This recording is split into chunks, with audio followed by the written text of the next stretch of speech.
guys, and welcome to another episode of Working Money, getting your money working for you. Now, I just wanted to take a quick sec to remind you guys, please subscribe to the channel if you haven't already. Click that little bell for new video notifications, and like the videos if you guys like the content I'm providing. And always comment on the videos. I love hearing what you guys have to say. Guys, this article just came out yesterday. Ripple's XRP is the fastest digital asset in crypto, says the Weiss ratings report. Now, I know Alex Cobb touched on this a little bit here. Weiss Rating says XRP is the fastest cryptocurrency on the market, and it is the best choice for transferring funds between exchanges. Because of its utility, the company is now advocating for the USD XRP pairing on BINANCE. The new statement comes a day after a prominent Weiss Rating econometrician revealed his impression of the speed of XRP. So guys, XRP is slowly becoming realized as the fastest coin on the market, and we're realizing that, pairing it with fiats is probably the next step for the most efficient, economical way to trade your crypto.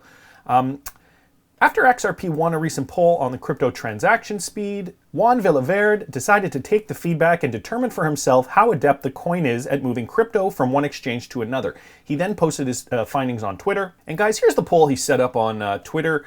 8% selected Ethereum, 78% selected Ripple's XRP, 6% Bitcoin, and 8% other. And Juan Villaverde, to the XRP community, thanks guys, you've convinced me. I now use XRP myself to move money between exchanges, no wait, no confirmations. And guys, I don't know if you remember back in the bull run of the fall-winter 2017, early 2018, I know that exchanges were super overloaded. Even the most professional exchanges were having trouble keeping up with the demand. And there weren't that many options on the exchanges. So I remember trading, wanting to buy some altcoins, and really the only kind of options I had on my exchange here in Canada was Bitcoin and Ethereum. And once we see XRP extending their reach, and if they do get a USD pairing on Binance, this will be a big step. We know it's been listed on other exchanges. I think it is the best choice to be able to transfer from one coin to another, transfer from fiat, and we're seeing this. It's the fastest coin, the most efficient coin, and it's super, super affordable as well. So the more we see these pairings on these exchanges, the more people will use XRP to transact because it's the faster and the cheaper option, okay? And in my example before, people are using Bitcoin and Ethereum to buy other cryptos. And if now they can use XRP, XRP will be the gateway crypto to all those other altcoins. And because there's more liquidity flowing through XRP, we'll see the price fluctuate a lot more. There's another article here from AMB Crypto. Ripple India MD speaks about expansion plans, states the list of banks will grow. And guys, this is just part and parcel to what we've known about XRP from before. I'm going to read a little bit about this. Ripple has begun targeting Asian markets for the propagation of its technology. So we know a lot of this. We remember Ashish Birla stating, we realized that if you get the top 3 banks in India onto Ripple, you get 80% of the market share. And we then look at, where's the future? We realize that in the next 5 years, 1 billion people will become banked in India, but they'll be banked through their phones. So then we started targeting mobile phone providers, right? We remember Ashish Birla stating this. So keeping in mind, Gupta, he's Ripple's managing director for India. Gupta recently spoke in an interview about how Ripple wants to tap into the 70 billion remittance market. He also spoke about the solution and primary competitor it has in the field, talking about SWIFT namely.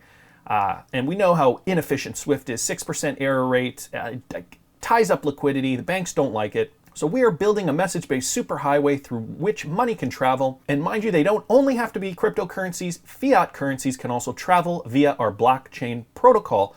Gupta also reveals details about other markets that Ripple is specifically looking at, such as banks in the Middle Eastern region. I know Alex Cobb just did a video on the Kuwaiti bank. The area is famous for oil, and the underlying financial transactions are usually made in the millions, guys. So think of this, Ripple getting into Middle Eastern nations, oil-rich countries. They see millions of dollars in transactions. They're a huge exporter of oil. This is a commodity the world needs. This isn't going away anytime soon. We drive cars, we travel on planes. Oil is being used in so many facets of society. So as seen above, Ripple seems to have a plan with every market they are targeting.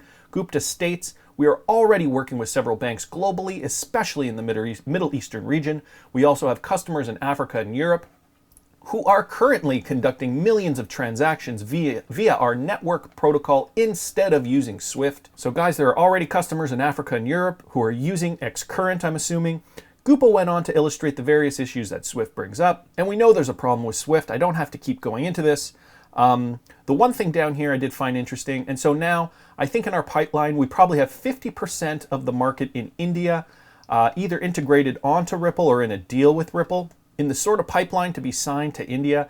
And guess what? We're going to take that back to Wells Fargo, and we're going to say there's no better way to send money to India other than Ripple. So guys, this is their strategy. They need to partner up with all these other banks around the world because they need the RippleNet community to grow. They need that infrastructure. They need all the banks on board because RippleNet is their key, right? Once they have the infrastructure of all these banks, so right now Swift is on board with most of the banks in the world, well, pretty much everybody. And so they already have that network, but once Ripple starts dismantling Swift's network and putting all these banks onto RippleNet, this is what they're saying here, right? They can go back to Wells Fargo, a huge bank in the United States, and tell them, well, there's no other way to send money to India, so looks like you guys have to get on board as well.